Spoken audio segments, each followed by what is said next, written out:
Hi,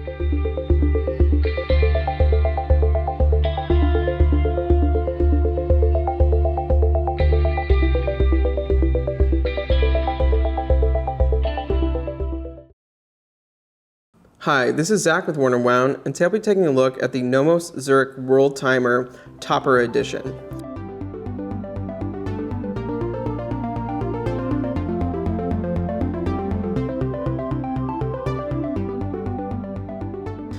So this is a watch, actually the Zürich Worldtimer is a watch that they've had for quite some time. You'll also see it called the Weltzeit in German. Apologies if that pronunciation's incorrect. And then this is a special edition for Topper, a limited edition of only 30 watches. And we'll go over what makes it special, the little changes they've made for Topper. But first, just looking at the watch in general, the Nomos Zürich watches are a little bit larger and beefier than the other Nomos watches you might be familiar with, such as the Tangente or the Club. But it has a really cool design. It's very kind of masculine actually for the brand, but still elegant and on the, kind of the dressy and more formal side. It has a 39.9 millimeter case, so nearly 40 millimeters, 49.4 millimeter lug to lug, and about 11 millimeter thickness with 20 millimeter spring bar here. So it's a sizable watch actually, a little bit more of kind of a daily wear. I think of Nomos, I think most people think of Nomos, they think of much smaller watches, very, very thin watches. But these are definitely just a little bit heftier and a little bit chunkier. And as you'll see on my wrist, they wear very nicely, but it certainly has a distinct amount of presence. The case is a really nice design to it. There's beautiful sharp lugs here, long lugs, which you'd expect from Nomos. When you look at it from the side a bit, you have these really nice lines, these cool contours. The lugs actually come up above the bezel a little bit. Just all really beautiful, really elegant. Obviously what you'd expect from Nomos, but it doesn't have that Bauhaus language that maybe you associate with the brand.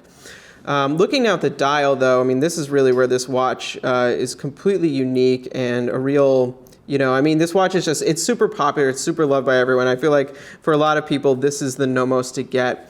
And that's because of the functionality, but I think also just the very unique take on a Worldtimer aesthetic. So looking at the dial, it's really modern, really clean, and has this very interesting layering. The most visually impactful part to me is this floating middle disc here with the sub-seconds that protrude out, as well as the little home symbol on the right that kind of protrudes out. So those little breaks of lines are just really cool and clever and really just, nothing else is like this watch.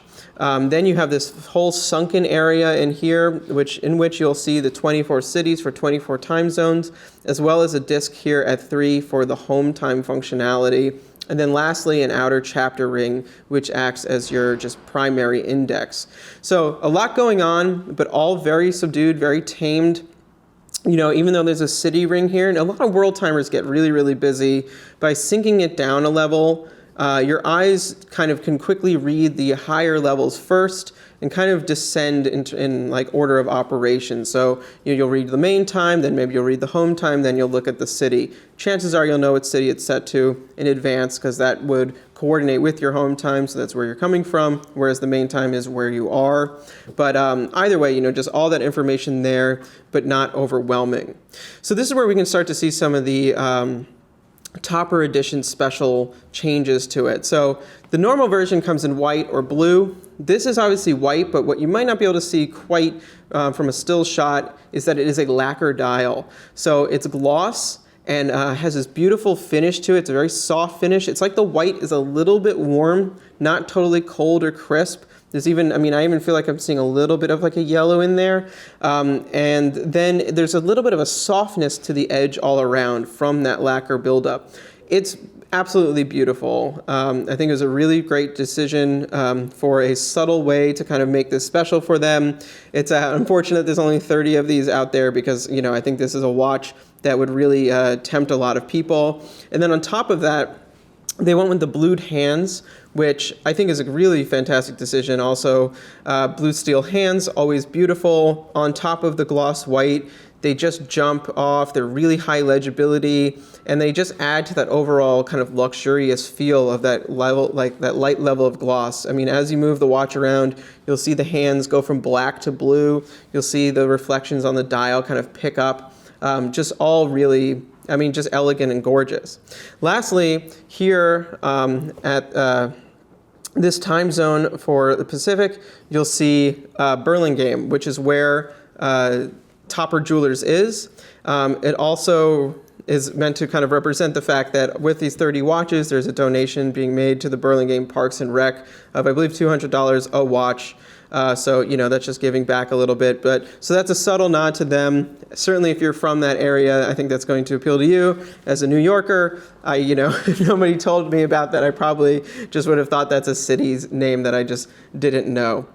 So very quickly, as you'd expect, you'll find a beautiful movement in here. This is the DUW 5201, which is a slightly older automatic version, automatic movement from Nomos. You know, their newest automatics are the Neomatics, but this is what their automatic movements previous set looked like. It's absolutely beautiful movements, decorated all around.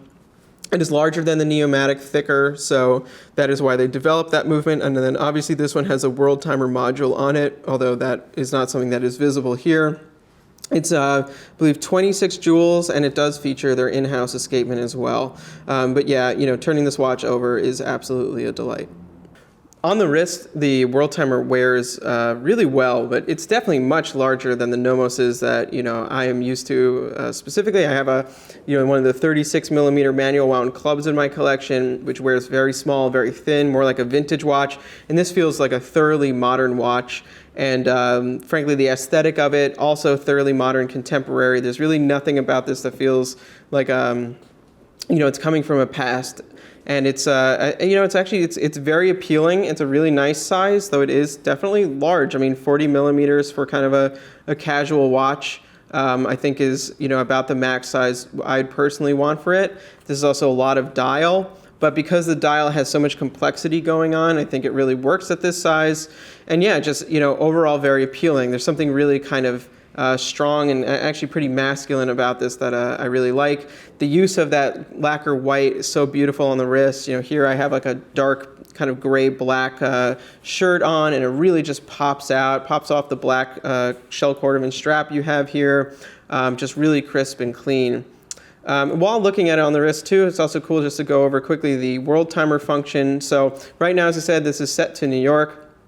So you'll see that the home time disc here points to 3. The minute hand is then at 18, so 3:18, which also coordinates with the time that's on the hands. Now let's say I went traveling, I went flying. Just going to push this button up here at 2. And look, now I'm in London and it is 8:19. So it's as simple as that. So once you have the watch set up, you fly around, all you have to do is push that button until you get there. Home time stays exactly where it was. I mean, that's about as easy to use and easy to read as any Worldtimer I think I've ever seen. So, that's part of why this watch is so incredibly popular and why it's so desirable. There's plenty of Worldtimers out there. They often get very fussy. Nomos really simplified it and just made it really easy to use and functional. Lastly, this watch comes in at a higher price for a Nomos. It is $6,100 currently. That is true for the Topper edition as well as the normal versions. So yeah, definitely out of our normal price range, but as you can see, you're getting a lot with this watch, and of course it is, German-made, in-house movement, etc. So if you're interested in this one, I recommend jumping on it because, like I said, there's only 30 of these, this one being one of those 30, so get a move on it.